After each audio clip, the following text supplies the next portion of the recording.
The drum major instinct was a sermon made on February 4th, 1968 in Atlanta, Georgia. It's not his most famous speech, but it is considered by many to be his most important. In it, Dr. King eloquently set forth a profound approach to leadership. But it was an executive at AT&T that coined the name for what Dr. King was describing. In 1970, Robert Greenleaf published his essay, The Servant as Leader. In it, he set forth the basic doctrine Dr. King described, in which we know today as servant leadership.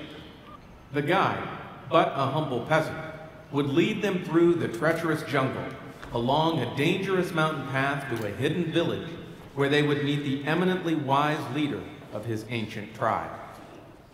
When they reached the village, they found a magnificent throne at its center. We are rested and ready to meet your leader. Please inform him of our presence, for we are eager to hear his knowledge. There is no leader here, not as you understand the word. I am the one you seek. I am the chief servant of this tribe.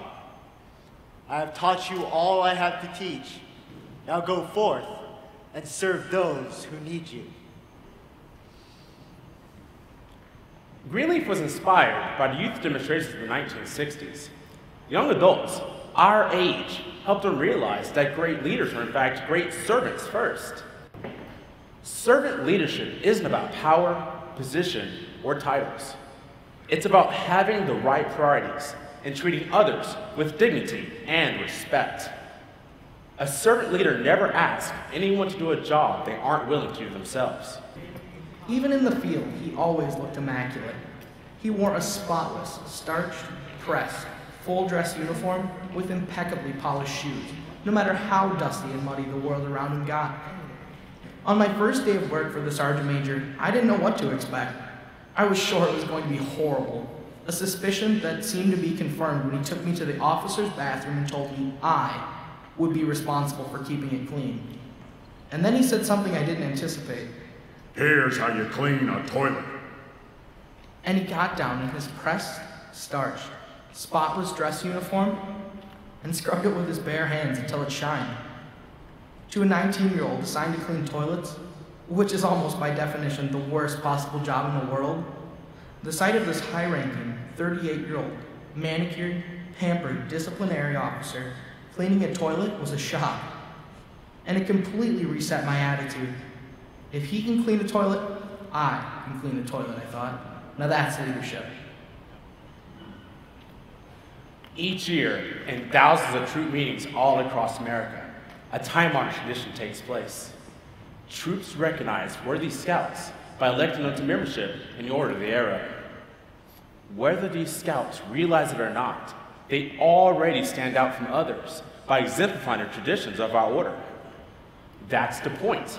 Other scouts see us recognized with OA membership and are inspired to adjust their own behaviors to be more scout-like themselves. This is a natural and positive consequence of servant leadership, and a reminder of the incredible power of setting the example. Each of us is constantly being observed and can influence others for better or worse. On a busy city street in downtown Seattle, a young account executive noticed that litter always surrounded the trash can in front of his office building. One day, he decided to pick up all the trash and place it in the trash can where it belonged. As he did, others took notice. The man cleaned up all the trash and carried on his way. But the next morning, on his way into work, there was more litter on the sidewalk. Again, he picked up the trash and put it where it belonged. For many months, he continued to pick up the trash outside his office, until one day, he noticed something. No more trash was on the ground. He wasn't the only one keeping the area clean. Greenleaf said that the servant leader is servant first. It begins with a natural feeling that one wants to serve first. Then conscious choice brings one to aspire to lead. That person is sharply different from one who is leader first. The leader first and the servant first are two extreme types.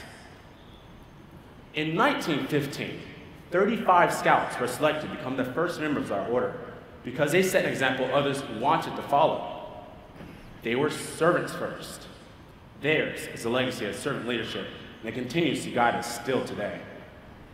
I'll be back later to tell you about the ways we plan to continue this legacy and what you can do to help.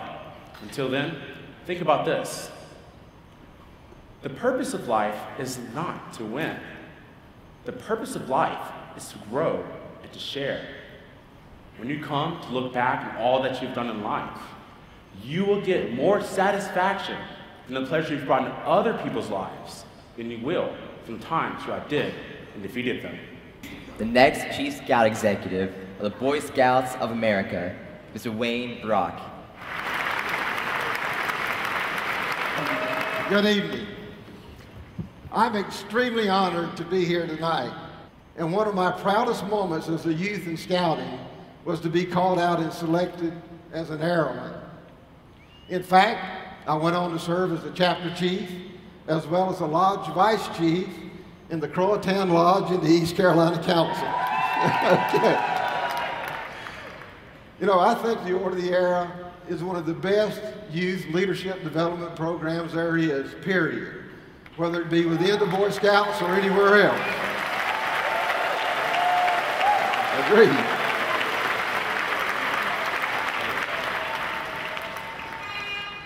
It is no exaggeration when we describe the Order of the Era as Scouting's National Honor Society. Everyone in this arena, by the very nature of your outstanding leadership, dedication to cheerful service, and commitment to the values of the Scout Oath and Law, is why our future as a sustainable movement gets stronger every day.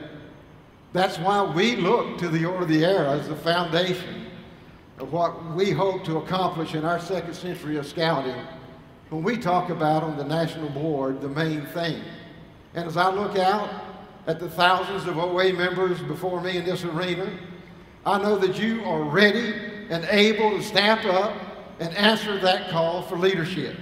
I have personally witnessed many memorable moments of OA service. Your accomplishments speak volumes about the commitment to service that the Order of the Era exemplifies.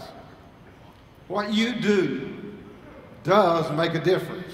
For 97 years, the Order of the Era has left the legacy of developing leaders, promoting camping, outdoor adventure, environmental stewardship, and providing cheerful service to the communities of our nation. You are critical to scouting's future because of your knowledge, your experience, and the spirit of scouting that you provide to those scouts who follow you. And I know that with the support of everyone in this arena, our next century of scouting will find millions of America's youth continuing to make a difference. I am very, very proud to serve alongside you, and thank you very much for all that you do for scouting. Good night. The servant of all is the greatest of all.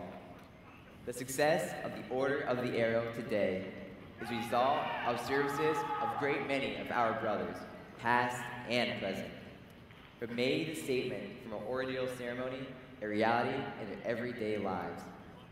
The National Committee of the Order of the Arrow presents the Distinguished Service Award to those airmen who have continued to give outstanding service to scouting and the Order on a sectional, regional, or national basis over a period of years. A limited number of these awards are presented only to airmen whose record of service is truly exemplary, extending furthest beyond others in the local lodge. The Order of the Arrow's Distinguished Service Award is among the rarest distinctions in scouting. It consists of a sterling silver arrowhead suspended from a white neck ribbon that itself is decorated with red embroidered arrows. The silver arrowhead has another arrow through it, aimed upward over the wearer's right shoulder. Recipients also receive a framed certificate and are authorized to wear a white square knot on a red background on their scout uniform.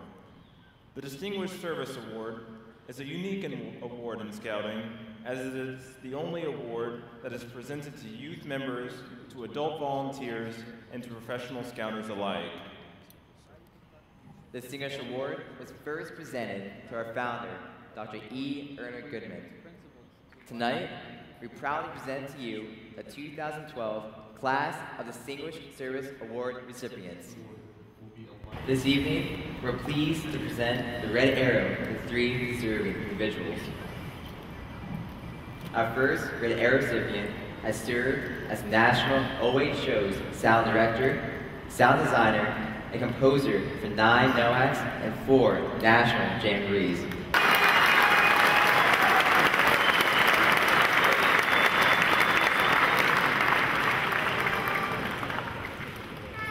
Our next recipient has served the Order for more than 2 decades as an invaluable volunteer to the OA National Bulletin staff, an OA National Chief, and the OA National Committee. Please may welcome the lovely Mrs. Jeanette Lord.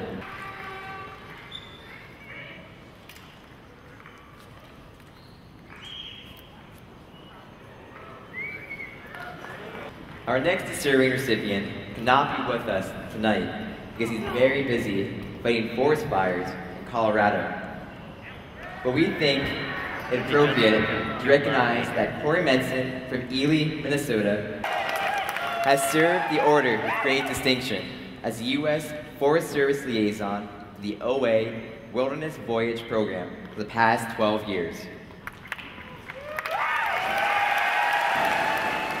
In many ways, over tens of thousands of days, our Order's legacy has been shaped by its leadership through service.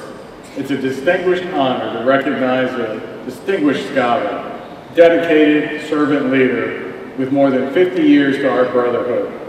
Distinguished guests, ladies and gentlemen, friends of scouting everywhere, please join me in welcoming and thanking Ed Peake.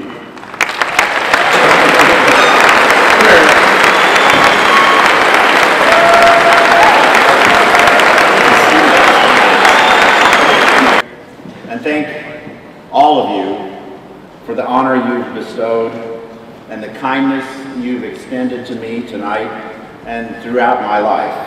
Values espoused through the Order have the power to change lives and eventually the world for the better.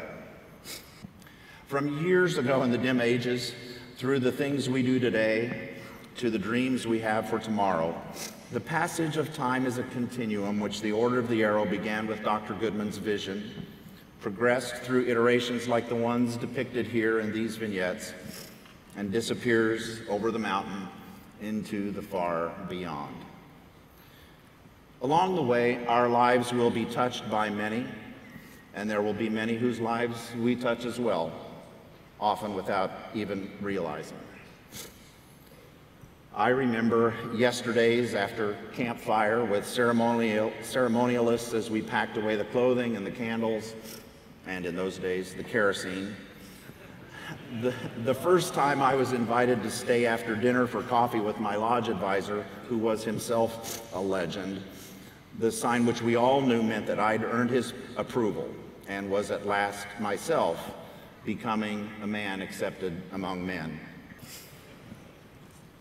Somewhere along that continuum, my role, like it has for the other adults here, and will someday for the youth among us, transitioned from learner to leader to advisor and coach.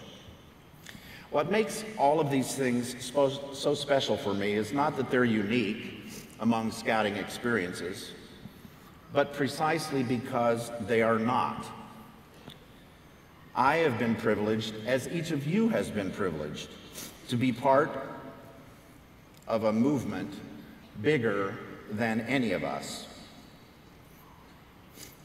To share in the common experiences of a tradition we received and who understood that we are simply their stewards, who hold them for a while and then pass them along to those who will follow down the trail.